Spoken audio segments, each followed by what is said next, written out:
जय Jagannath. Hi everyone, I am Sibram, a chemistry subject matter expert. Welcome to my YouTube channel KMSME. यहाँ पे हम chemistry subject related बहुत सारे videos बनाएंगे, जैसे कि different chemistry concept, different chemistry tricks and different chemical compounds के बारे में डिस्कस करेंगे, जानेंगे और सीखेंगे. So kindly watch my videos and do like, comment and share and please subscribe my channel.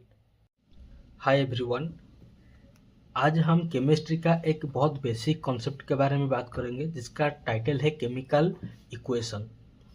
इस वीडियो में हम एक केमिकल इक्वेशन क्या है, इसे केमिस्ट्री पे क्यों यूज किया जाता है और इसे कैसे बैलेंस करते हैं, ये सब चीज़ डिस्कस करेंगे.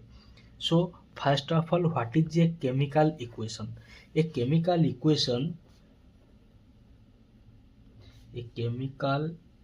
Equation is the symbolic representation of a chemical reaction. इसका मतलब ये है, जो एक केमिकल रिएक्शन पे जो भी सब्सटेंसेस, जो भी रिएक्टेंट और प्रोडक्ट सब्सटेंसेस है, उसको उनका जो केमिकल फॉर्मूला है उसे यूज करके उसे इजीली डिस्क्राइब करने के लिए एक इक्वेशन की तरह लिखा जाता है, जो फुली डिस्क्राइब करता है इस केमिकल रिएक्शन को. उसे एक केमिकल रिएक्शन कहा, उसे एक केमिकल इक्वेशन कहा जाता है.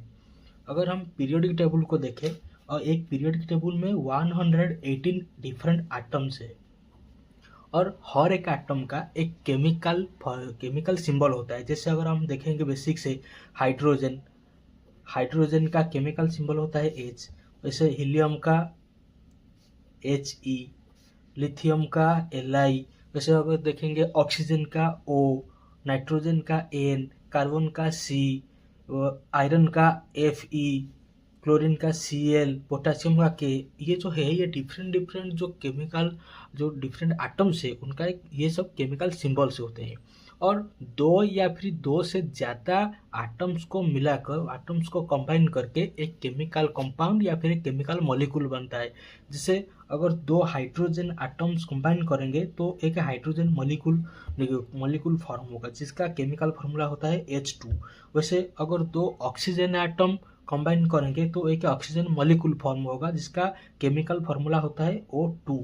वैसे एक वाटर मॉलिक्यूल, जिसका केमिकल फार्मूला होता है H2. यहाँ पे दो हाइड्रोजन एटम एंड एक ऑक्सीजन एटम मिलाकर एक वाटर मॉलिक्यूल फॉर्म होता है. वैसे अगर हम और भी एग्जांपल देखेंगे तो कार्बन डाइऑक्साइड हो गया, कार्बन मोनोऑक्साइड हो गया, अमोनिया हो गया. और अगर दो से ज़्यादा देखेंगे तो सल्फ्यूरिक एसिड, जिसका केमिकल फार्मूला होता है H2SO4. यहाँ पे 3 एटम्स मिलाकर इस केमिकल कंपाउंड का फॉर्म करते हैं. अगर और भी देखेंगे तो नाइट्रिक एसिड HNO3, यहाँ पे भी 3 डिफरेंट एटम मिलाकर ये केमिकल मॉलिक्यूल फॉर्म होता है. और एक केमिकल रिएक्शन पे ये जो मॉलिक्यूल्स होते हैं, ये सब कंबाइन करते हैं या फिर रिएक्ट करते हैं, और जो प्रोडक्ट होता है वो फॉर्म होता है. तो एक केमिकल रिएक्शन को इजीली डिस्क्राइब करने के लिए, इजीली रिप्रेजेंट करने के लिए इन सब मॉलिक्यूल का केमिकल फार्मूला या फिर सिंबॉलिक फॉर्मेट यूज करके लिखा जाता है, जिसे एक केमिकल इक्वेशन कहा जाता है. अगर हम एक एग्जाम्पल लेंगे, जैसे कि एक एग्जाम्पल हो गया, 2 moles of hydrogen molecule react with 1 mole of oxygen molecule to produce 2 moles of water molecule. ये एक रिएक्शन हो गया. यहाँ पे ये जो रिएक्शन है, ये टोटली एक सेंटेंस का फॉर्मेट में है. ठीक है, इससे इजीली डिस्क्राइब करने के लिए, इजीली रिप्रेजेंट करने के लिए इस रिएक्शन पे जो भी सब मॉलिक्यूल्स है, उनको उनकी केमिकल फार्मूला यूज करके लिखा जाता है. जैसे कि इस रिएक्शन का केमिकल इक्वेशन ये है, 2 mole of hydrogen molecule react with 1 mole of oxygen molecule to form 2 mole of water molecule. तो यहाँ पे तो यहाँ पे ये जो hydrogen molecule, oxygen molecule, water, ये सब उनका केमिकल फार्मूला यूज करके लिखा जाता है, जो भी कि एक केमिकल इक्वेशन है। और भी बहुत सारे चीज़ केमिकल इक्वेशन को यूज करके रिप्रेजेंट किया जा सकता है। अगर हम और एक एग्जाम्पल लेंगे, जैसे कि M A plus N B gives O C plus P D, ये फॉर एग्जाम्पल ये एक केमिकल इक्वेशन है। तो यहाँ पे हम क्या देखते हैं, यहाँ पे ये जो ए हो गया या फिर बी हो गया, ये सब रिएक्टेंट सब्सटेंसेस है, और ये जो सी और डी हो गया ये प्रोडक्ट सब्सटेंस है। ओके, तो और ये जो एम एन ओ पी ये जो लिखा गया है, ये सब स्टोचियोमेट्रिक कोफिशिएंट्स है, जिसका मतलब ये है कि M moles of A N moles of B के साथ रिएक्ट होके O moles of C and P moles of D produce हुआ है। तो यहाँ पे हम तो एक केमिकल इक्वेशन पे रिएक्टेंट होता है, प्रोडक्ट होता है, और एक सब्सटेंस का रिएक्टेंट हो या प्रोडक्ट हो, उसका जो स्टोचियोमेट्रिक कोफिशिएंट्स वो होता है जो डिस्क्राइब करता है, जो इंडिकेट करता है how many moles of that substance used in this chemical equation. And और भी केमिकल इक्वेशन पे जो भी सब्सटेंस होते हैं उनका फिजिकल स्टेट जो है वो भी रिप्रेजेंट किया जाता है। जैसे कि अगर हम या इस केमिकल इक्वेशन को देखेंगे, यहाँ पे ये जो H2 मॉलिक्यूल है वो गैसीय स्टेट में रहता है, ये जो ऑक्सीजन का मॉलिक्यूल है वो गैसीय स्टेट में रहता है, लेकिन ये जो प्रोडक्ट यहाँ पे वाटर मॉलिक्यूल निकला है वो लिक्विड का फॉर्मेट में रहता है। ये सब भी एक केमिकल इक्वेशन पे रिप्रेजेंट होता है। अब तक हम लोग के केमिकल इक्वेशन क्या होता है, इससे क्यों यूज किया जाता है, वो सब हम जान चुके हैं। अभी एक केमिकल इक्वेशन को बैलेंस कैसे करते हैं वो जानेंगे। फॉर एग्जांपल यहाँ पे हम एक केमिकल इक्वेशन का एग्जांपल लिए थे, जहाँ पे ये M N O and P ये सब जो होता है ये स्टोचियोमेट्रिक कोफिशिएंट्स होते हैं। और एक केमिकल इक्वेशन को जब बैलेंस करना होता है, बेसिकली हम लोगों को ये जो स्टोचियोमेट्रिक कोफिशिएंट्स वैल्यू है वो सब फाइंड आउट करना होता है, जो कि हमेशा एक होल नंबर होता है। ठीक है, ये जो स्टोचियोमेट्रिक कोफिशिएंट्स का वैल्यू निकलेगा वो हमेशा एक होल नंबर में होगा, कोई फ्रैक्शन नहीं, कुछ नहीं। और एक बैलेंस्ड केमिकल इक्वेशन हमेशा law of conservation of mass को फॉलो करता है। इसका मतलब ये है कि रिएक्टेंट साइड पे जो जितने भी स्पेसीज है, जितने भी मॉलिक्यूल्स है, उनका टोटल मास जो होगा, प्रोडक्ट साइड पे जो भी प्रोडक्ट निकलेगा, जो भी प्रोडक्ट फॉर्म हुआ है, उसका total mass same to same होगा। और इसके लिए एक बैलेंस्ड केमिकल इक्वेशन पे number of each atom must be same on both sides. मतलब एक एटम जितना नंबर का रिएक्टेंट साइड पे होगा, प्रोडक्ट साइड पे भी उतना नंबर का होगा, तभी एक केमिकल इक्वेशन बैलेंस होगा। फॉर एग्जाम्पल हम जो ये वाला जो इक्वेशन यहाँ पे हम लिए हैं, 2H2 plus O2 gives 2H2O, इस इक्वेशन पे लेफ्ट साइड या फिर रिएक्टेंट साइड पे 2 × 2 4 हाइड्रोजन एटम है, और ये प्रोडक्ट साइड पे 2 × 2 4 हाइड्रोजन एटम है। ओके, और जो ऑक्सीजन है, यहाँ पे 2 ऑक्सीजन है, यहाँ पे 2 ऑक्सीजन है। तो इसमें number of atoms hydrogen left side पे जितना है, राइट साइड पे भी उतना है। यहाँ पे ऑक्सीजन रिएक्टेंट साइड पे जितना है, प्रोडक्ट साइड पे इतना है। तो ये एक बैलेंस्ड केमिकल इक्वेशन हो गया। ओके, अब हम कुछ जो ट्रिक्स जानेंगे जिसको फॉलो करके हम लोग कोई भी केमिकल इक्वेशन को बैलेंस कर सकते हैं। और उसका बेसिक मोटो ये होगा, जो हम उनका जो स्टोचियोमेट्रिक कोफिशिएंट्स वैल्यू है वो हम सब निकाल पाएंगे, ताकि हमारा जो केमिकल इक्वेशन है वो बैलेंस हो जाएगा। पहले फर्स्ट ट्रिक के लिए हमको 4 स्टेप फॉलो करना पड़ता है। वो स्टेप पहले डिस्कस करेंगे, उसके बाद कुछ एग्जाम्पल लेके ये सॉल्व करेंगे, ताकि अच्छे से अंडरस्टैंड हो जाए सब कुछ। तो पहला ट्रिक का जो फर्स्ट स्टेप है, first balance the metals. Okay, इसका मतलब ये है, अगर कोई केमिकल इक्वेशन दिया गया है, उसमें कोई मेटल प्रेजेंट है, कोई मेटल आइटम उस केमिकल इक्वेशन में प्रेजेंट है, तो उसको पहले हमको बैलेंस करना होगा। ओके, और हम अगर पीरियोडिक टेबल में देखेंगे तो बहुत सारे ऐसे मेटल्स है, जैसे कि आयरन हो गया, फॉर एग्जांपल आयरन हो गया, कोबाल्ट हो गया, गैलियम हो गया, या फिर वो कैल्शियम हो गया, एल्यूमिनियम हो गया, मैग्नीशियम हो गया और निकेल हो गया। ये सब बहुत सारे मेटल्स है। उसके बाद जो उसका सेकेंड स्टेप ये है, बैलेंस द नॉन मेटल। इसका मतलब ये है, अगर हमको कोई केमिकल इक्वेशन दिया गया है, पहले हम देखेंगे ये वहाँ पे कोई मेटल है कि नहीं है। अगर कोई मेटल है तो पहले उस मेटल को हम बैलेंस करेंगे। उसके बाद वहाँ पे देखेंगे कोई नॉन मेटल है कि नहीं है। अगर कोई नॉन मेटल है उसको बैलेंस करेंगे।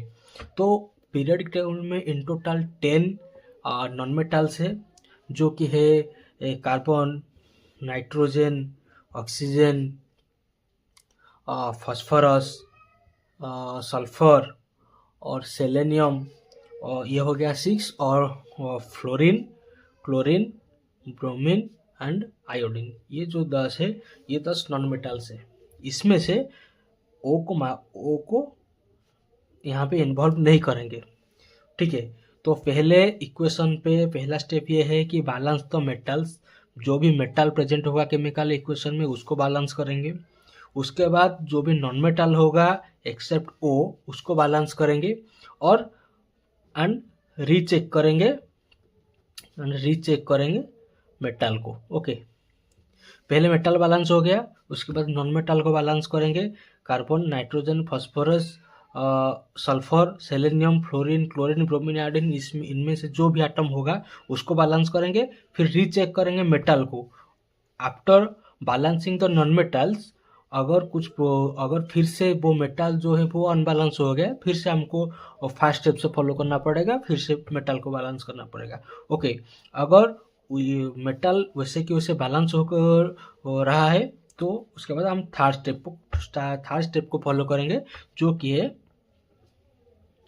Balance the oxygen atom in the chemical equation. Okay, पहले मेटल को बैलेंस करेंगे, उसके बाद नॉन मेटल को बैलेंस करेंगे। नॉन मेटल को बैलेंस करने के बाद फिर से रीचेक करेंगे मेटल्स को, देखेंगे अगर मेटल्स बैलेंस हो चुका है तो थर्ड स्टेप उसका है ये है कि balance the oxygen atom. Then oxygen atom को बैलेंस करेंगे।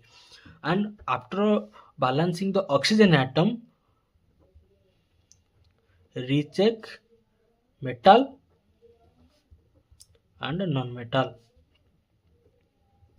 ओके, तो in third step balance oxygen atom को बैलेंस करने के बाद फिर से रीचेक करेंगे मेटल को और नॉन मेटल को। अगर कुछ भी आफ्टर बैलेंसिंग ऑक्सीजन एटम कुछ भी अनबैलेंस हो गया, मेटल हो गया, नॉन मेटल कुछ भी अनबैलेंस हो गया, हमको फिर से प्रीवियस स्टेप से शुरू करना पड़ेगा। अगर इसमें कुछ भी प्रॉब्लम नहीं हुआ है, सब कुछ फिर से बैलेंस होकर ही रहा है, तो लास्ट स्टेप फॉलो करेंगे, जो है balance the hydrogen atoms. Okay, और लास्ट स्टेप पे जब हाइड्रोजन को बैलेंस करेंगे, फिर से रीचेक करेंगे metal, non metal and oxygen. Okay, last में जब हाइड्रोजन को बैलेंस करेंगे, हाइड्रोजन को बैलेंस करने के बाद भी हमको फिर से मेटल, नॉन मेटल और ऑक्सीजन तीनों को रीचेक करना होगा, ये बैलेंस होकर रहा है कि नहीं है। अगर कोई भी प्रॉब्लम होगा, कोई भी इसमें से मेटल हो या नॉन मेटल हो या ऑक्सीजन अनबैलेंस हो चुका है, तो फिर से हमको प्रीवियस स्टेप से स्टार्ट करना पड़ेगा और सब चीज़ को बैलेंस करना पड़ेगा। ओके, ये हो गया उसका स्टेप्स। अब हम लोग कुछ एग्जाम्पल्स लेके देखेंगे ताकि सब कुछ क्लियर हो जाए, ठीक है। हम ये वाला जो एग्जाम्पल है इसको ही लेकर देखते हैं। फॉर एग्जाम्पल पहला ये जो एग्जाम्पल है, ये ऐसा दिया गया है, H2O2 gives H2O, ऐसा दिया गया है। ये अनबैलेंस है। कैसे अनबैलेंस है? देखिए, रिएक्टेंट साइड पे 2H है, 2O है, लेकिन प्रोडक्ट साइड पे 2H है लेकिन 1O है, तो ये अनबैलेंस हो चुका है। अभी हमको ये प्रोसेस फॉलो करके इसको बैलेंस करना है। कैसे बैलेंस करना है? इस केमिकल इक्वेशन पे कोई भी मेटल नहीं है, कोई भी नॉन मेटल नहीं है, अब ऑक्सीजन है एंड हाइड्रोजन है। तो पहले हम ऑक्सीजन को बैलेंस करेंगे, फिर हाइड्रोजन को बैलेंस करेंगे। ओके, तो ऑक्सीजन यहाँ पे 2 ऑक्सीजन है, वहाँ पे यहाँ पे 1 ऑक्सीजन है। तो ये जो 1 ऑक्सीजन है इसको हम 2 करना पड़ेगा, तो यहाँ पे हम इसका जो कोफिशिएंट है ये 2 कर दिए। अगर आफ्टर एडिंग 2 यहाँ पे हो गया 2O, यहाँ पे भी हो गया 2O। अब हम हाइड्रोजन को बैलेंस करेंगे। हाइड्रोजन को बैलेंस करने के लिए रिएक्टेंट साइड पे 2H है, लेकिन यहाँ पे 2 × 2 4H हो गया है। और सो रिएक्टेंट साइड पे इस 2H को 4H करने के लिए यहाँ पे कोफिशिएंट 2 ऐड कर दिए, तो अभी ये भी 4H हो गया। तो लेफ्ट साइड पे 4H है, राइट साइड पे भी 4H है, लेफ्ट साइड पे 2O है, राइट साइड पे भी 2O है। अब ये इक्वेशन जो है बैलेंस हो चुका है। अभी और एक एग्जाम्पल लेंगे जिसमें कोई नॉन मेटल होगा। जैसे एक इक्वेशन है NO + O2 gives NO2। Okay, इसमें कोई हाइड्रोजन नहीं है, कोई मेटल नहीं है, लेकिन एक नॉन मेटल है जो है नाइट्रोजन, और उसके बाद है ऑक्सीजन। ठीक है, तो पहले हम नॉन मेटल को बैलेंस करेंगे, जो नाइट्रोजन को बैलेंस करेंगे पहले। तो वहाँ पे लेफ्ट साइड पे 1 नाइट्रोजन है, राइट साइड पे भी 1 नाइट्रोजन है, जो कि बैलेंस हो चुका है। लेकिन लेफ्ट साइड में 1O, यहाँ पे 2O, तो टोटल 3O है, 3 ऑक्सीजन आटम्स है। राइट साइड पे 2 ऑक्सीजन आटम्स है। इसको बैलेंस करने के लिए हम यहाँ पे अगर 2 कोफिशिएंट लगा दें तो यहाँ पे हो गया 2 × 2 4O हो गया। लेकिन यहाँ पे जो नाइट्रोजन है वो 1 से 2 हो गया है। अभी लेफ्ट साइड पे वहाँ पे देखें हम 1 नाइट्रोजन है, यहाँ पे 2 नाइट्रोजन है, तो क्या करेंगे, यहाँ पे 2 ऐड कर देंगे कोफिशिएंट। और आफ्टर एडिंग 2 यहाँ पे जो पहले हम देखेंगे नॉन मेटल को, तो वहाँ पे 2N हो गया, राइट साइड पे भी यहाँ पे 2N हो गया। अब देखेंगे ऑक्सीजन को, लेफ्ट साइड पे 2 × 2 4 ऑक्सीजन हो गया, राइट साइड ये भी 2 × 2 4 ऑक्सीजन हो गया। अब ये इक्वेशन भी बैलेंस हो गया है। अब और एक इक्वेशन देखेंगे जिसमें नॉन मेटल होगा, ऑक्सीजन होगा और नाइट्रोजन भी होगा। For example NH3 + O2 gives HNO3 + H2O। ये एक इक्वेशन हो गया। इसमें नॉन मेटल है, नाइट्रोजन है, कोई मेटल नहीं है, लेकिन नॉन मेटल नाइट्रोजन है, ऑक्सीजन है और हाइड्रोजन भी है। तो यहाँ पे पहले हम नाइट्रोजन को, जो कि नॉन मेटल है, उसको बैलेंस करेंगे। नाइट्रोजन को बैलेंस करने के लिए पहले यहाँ पे 1 नाइट्रोजन है, राइट साइड पे भी 1 नाइट्रोजन है, तो ये बैलेंस ऑलरेडी है। उसके बाद हम लोग ऑक्सीजन को बैलेंस करेंगे, तो लेफ्ट साइड पे 2 ऑक्सीजन है, राइट साइड पे 3 × 3 + 1, यहाँ पे 4 ऑक्सीजन है। यहाँ पे 2 है, तो इसको 4 करने के लिए यहाँ पे कोफिशिएंट 2 ऐड करेंगे, तो ये हो जाएगा 4 ऑक्सीजन। तो यहाँ तो फिर से रीचेक करेंगे नॉन मेटल को, वहाँ पे 1 नाइट्रोजन, वहाँ पे 1 नाइट्रोजन, यहाँ पे 4 ऑक्सीजन, यहाँ पे 4 ऑक्सीजन, सब कुछ बैलेंस हो चुका है। अभी हाइड्रोजन को बैलेंस करेंगे। हाइड्रोजन, लेफ्ट साइड पे 3 हाइड्रोजन है, राइट साइड लेफ्ट साइड पे 3 हाइड्रोजन है, राइट साइड पे 1, ये हो गया 2, यहाँ पे भी 3 हाइड्रोजन है। अब ये इक्वेशन भी बैलेंस हो चुका है। क्योंकि बोथ साइड पे जो नंबर ऑफ एटम्स है वो सेम टू सेम है। अभी और एक एग्जांपल लेंगे जिसमें कोई मेटल होगा, नॉन मेटल होगा, ऑक्सीजन होगा और नाइट्रोजन भी होगा। जैसे Ca3N2 + H2O gives CaOH2 + NH3। Okay, अब इसमें देखेंगे, इसमें देखिए, इसमें फर्स्ट आइडेंटिफाई करेंगे अगर कोई मेटल है, कोई नॉन मेटल है, इसको पहले आइडेंटिफाई करेंगे। तो यहाँ पे ये जो कैल्शियम है, ये कैल्शियम एक मेटल है। उसके बाद नाइट्रोजन जो कि नॉन मेटल है, और ऑक्सीजन है, हाइड्रोजन भी है। तो पहले हम मेटल को बैलेंस करेंगे। मेटल को बैलेंस करने के लिए यहाँ पे 3 कैल्शियम है, यहाँ पे 1 है। ओके, यहाँ पे 1 कैल्शियम है, तो इसको 3 करने के लिए यहाँ पे कोफिशिएंट 3 ऐड करेंगे। आफ्टर एडिंग 3, यहाँ पे भी 3 कैल्शियम हो गया, यहाँ पे भी 3 कैल्शियम हो गया। अब ये जो मेटल है वो बैलेंस हो चुका है। अभी नॉन मेटल को बैलेंस करेंगे। नॉन मेटल के लिए लेफ्ट साइड पे, रिएक्टेंट साइड पे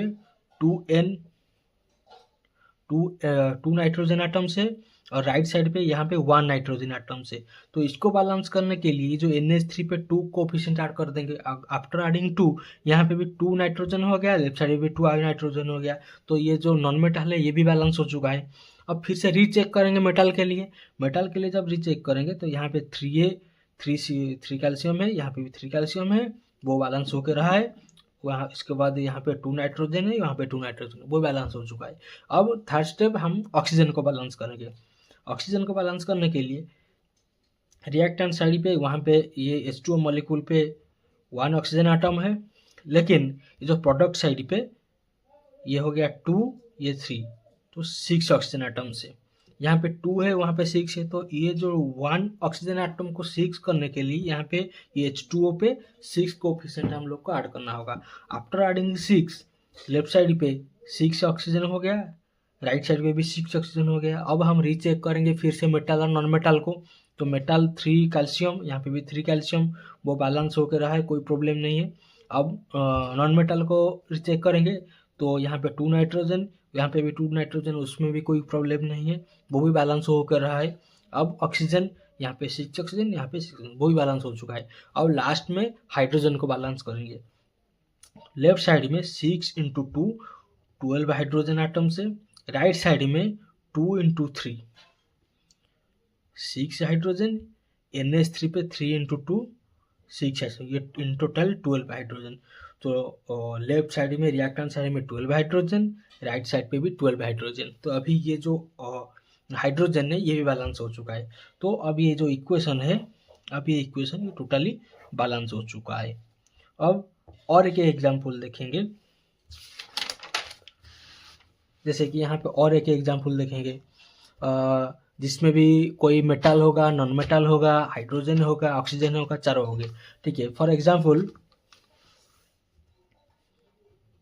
Ga4C3 plus H2O gives CH4GaOH3। Okay, ये इक्वेशन दिया गया है। इसमें मेटल कौन है, नॉन मेटल कौन है, पहले वो आइडेंटिफाई करेंगे। तो इसमें जो गैलियम है ये मेटल है, ये जो कार्बन है ये नॉन मेटल है, यहाँ पे ऑक्सीजन है, हाइड्रोजन भी है, ठीक है। तो पहले हमको मेटल को बैलेंस करना होगा। मेटल को बैलेंस करने के लिए रिएक्टेंट साइड पे 4 गैलियम आटम है, राइट साइड में 1 है, 1 गैलियम आटम है। इसको 4 करने के लिए यहाँ पे 4 ऐड कर दिए कोफिशिएंट, तो ये 4 गैलियम हो गया। अब नॉन मेटल को देखेंगे, लेफ्ट साइड पे 3 कार्बन आटम से, राइट साइड पे वहाँ पे 1 कार्बन आटम है। तो इसको 3 करने के लिए ये CH4 पे 3 कोफिशिएंट ऐड कर दिए। आफ्टर एडिंग 3 ये 3 कार्बन हो गया। अब फिर से रीचेक करेंगे मेटल को, यहाँ पे 4 गैलियम, यहाँ पे 4 गैलियम, यहाँ पे 3 कार्बन, यहाँ पे भी 3 कार्बन, ये नॉन मेटल और नॉन मेटल बहुत सारा बैलेंस्ड। अब हम लोग बैलेंस करेंगे ऑक्सीजन को। रिएक्टेंट साइड पे 1 ऑक्सीजन, राइट साइड पे 3 इंटू 4 12 ऑक्सीजन।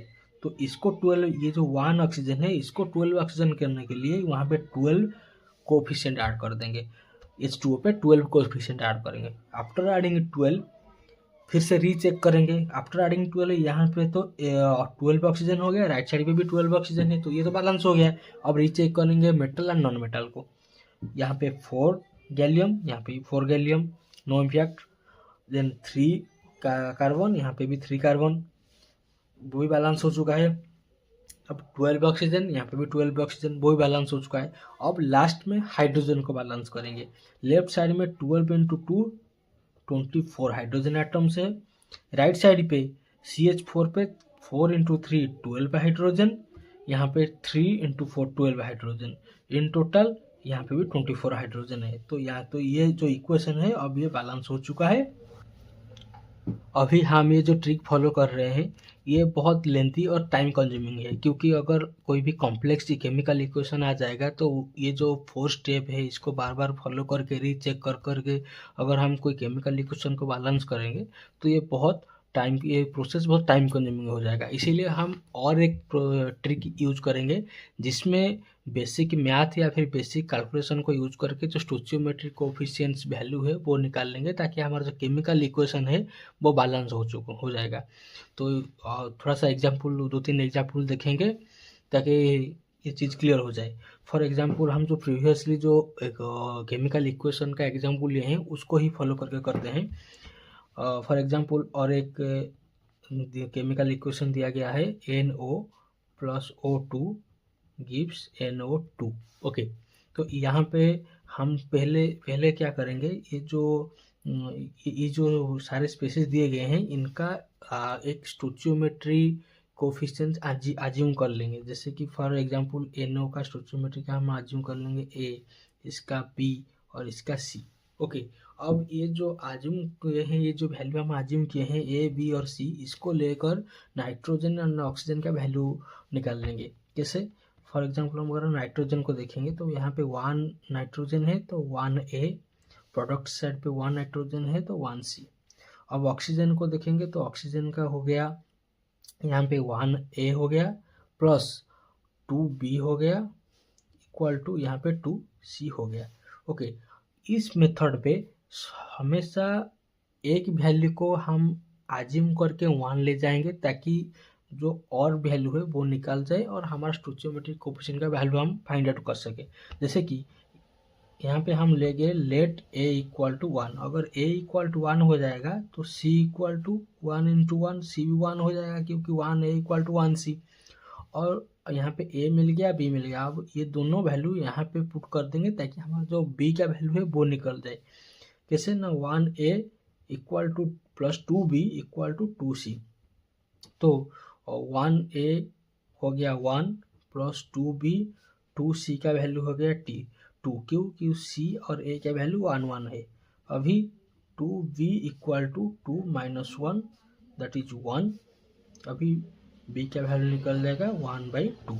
ओके, तो यहाँ पे A का वैल्यू मिल गया, B का वैल्यू भी फाइंड आउट हो गया, B का वैल्यू भी फाइंड आउट हो गया, C का वैल्यू फाइंड आउट हो गया। अब ये तीनों वैल्यू को यहाँ पे पुट कर देंगे, जो ये केमिकल इक्वेशन में पुट कर देंगे। जैसे 1NO + 1/2 O2 gives 1NO2। Okay, और हम जानते हैं जो स्टोचियोमेट्रिक कोफिशिएंट है वो हमेशा एक होल नंबर में निकलता है। यहाँ पे ये फ्रैक्शन दिया गया है, इसीलिए इस फ्रैक्शन को होल नंबर में कन्वर्ट करने के लिए जो टोटल इक्वेशन है वो 2 से मल्टीप्लाई हो जाएगा। आफ्टर मल्टीप्लाइंग 2 इसका वैल्यू निकल जाएगा 2NO + 2, ये 2 और ये 2 ये कट जाएगा तो यहाँ पे हो जाएगा 1O2 गिव्स 2NO2। ओके, तो इस केमिकल इक्वेशन पे यहाँ पे 2N हो गया, यहाँ पे भी 2N हो गया, यहाँ पे 2 + 2 = 4O हो गया, यहाँ पे 2 × 2 = 4O हो गया। तो ये जो इक्वेशन है ये बैलेंस हो गया। और एक केमिकल इक्वेशन देखते हैं जो दिया गया है Ca3N2 + H2O gives CaOH2 + NH3। अब इस इक्वेशन को बैलेंस करने के लिए उसका जो स्टोचियोमेट्रिक कोफिशिएंट्स है वो A, B, C and D ले जाएंगे। A, B, C और ये हो गया D। अब कैल्शियम को देखेंगे तो आ जाएगा 3A = 1C। नाइट्रोजन को देखेंगे तो आ जाएगा 2A = 1D। ऑक्सीजन को देखेंगे तो आ जाएगा 1B = 2C। एंड हाइड्रोजन को देखेंगे तो आ जाएगा 2B = 2C + 3D। अब लेट A = 1। अगर A = 1 हो जाएगा तो C = 3 हो जाएगा, D = 2 हो जाएगा। अब we know 1B = 2C, so B = 2 × 3 = 6। अब A, B, C and D चारों का वैल्यू निकल गया है, उसको यहाँ पे पुट कर देंगे तो वो बैलेंस इक्वेशन हो जाएगा 1 Ca3N2 + 6 H2O gives 3 CaOH2 + 2 NH3।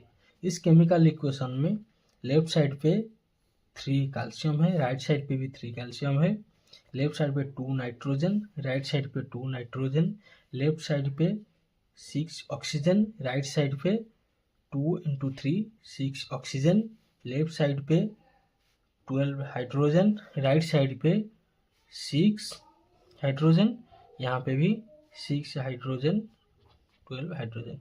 अब ये इक्वेशन जो है ये बैलेंस हो चुका है। और एक भी एग्जाम्पल देखते हैं, जिसका हो जाएगा MnS2 plus O2 gives Mn2O3 plus SO2। ये इक्वेशन हो गया है। इसको बैलेंस करने के लिए इसका भी जो स्टोइचियोमेट्रिक कोफिशिएंट्स है बोले जाते हैं A, B, C and D। Okay, अब Mn को देखेंगे तो आ जाएगा 1A equal to 2C, sulphur को देखेंगे तो आ जाएगा 2A equal to 1D, oxygen को देखेंगे तो आ जाएगा 2B equal to 3C plus 2D। अब let A equal to 1। Okay, A equal to 1, so अगर A इक्वल टू 1 आ जाएगा तो C इक्वल टू 1/2 हो जाएगा। अगर A इक्वल टू 1 आ जाएगा तो D इक्वल टू 2 हो जाएगा। अब यहाँ पे पुट करके B का वैल्यू निकालते हैं। सो 2B equal to 3C plus 2D, तो 2B equal to 3 × 1/2 plus 2 × 2, 2B equal to 3/2 plus 4, 2B equal to 11/2। Okay, तो V इक्वल टू निकल जाएगा 11/4। यहाँ पे A, B, C और D चारों का वैल्यू मिल चुका है। अब इसको पुट कर देंगे इस केमिकल इक्वेशन पे। तो फर्स्ट आ जाएगा 1 MnS2 plus 11/4 O2 gives 1/2 Mn2O3 plus 2 SO2। Okay, हम जानते हैं जो स्टोइचियोमेट्रिक कोफिशिएंट है केमिकल इक्वेशन पे वो हमेशा होल नंबर पे ही आता है। यहाँ पे फ्रैक्शन है तो इस फ्रैक्शन को होल नंबर पे कन्वर्ट करने के लिए ये जो फुल केमिकल इक्वेशन है उसको 4 से मल्टीप्लाई कर देंगे, 4 से मल्टीप्लाई कर देंगे। After multiplying with 4 the balanced chemical equation is 4MnS2 11O2 2 Mn2O3 and 8 SO2। Okay, इसी केमिकल इक्वेशन पे लेफ्ट साइड पे 4Mn, राइट साइड पे 4Mn, लेफ्ट साइड पे 8S, राइट साइड पे 8S, लेफ्ट साइड पे 22O, right side पे 3 × 2 6O plus 8 × 2 16O, in total 22O। तो इस इक्वेशन पे हर एक जो एटम है वो दोनों साइड पे सेम है, तो ये इक्वेशन जो बैलेंस हो चुका है। ये जो ट्रिक है इसे यूज करके और भी लेस टाइम में हम केमिकल इक्वेशन को बैलेंस कर सकते हैं, जो कि बहुत इजी लग रहा है प्रीवियस ट्रिक के हिसाब से। तो इसको आप दोनों ट्रिक को फॉलो करके बहुत सारे केमिकल इक्वेशन को बैलेंस करके प्रैक्टिस कर सकते हैं। आई नो वीडियो थोड़ा सा लेंथी हो चुका है, लेकिन जो भी इस वीडियो को लास्ट तक देख रहा है वो उसका बहुत सारे कॉन्सेप्ट जो है क्लियर हो चुका होगा। सो इस वीडियो में एक छोटा सा टारगेट में रखता हूँ 500 लाइक का, 500 व्यूज़ का।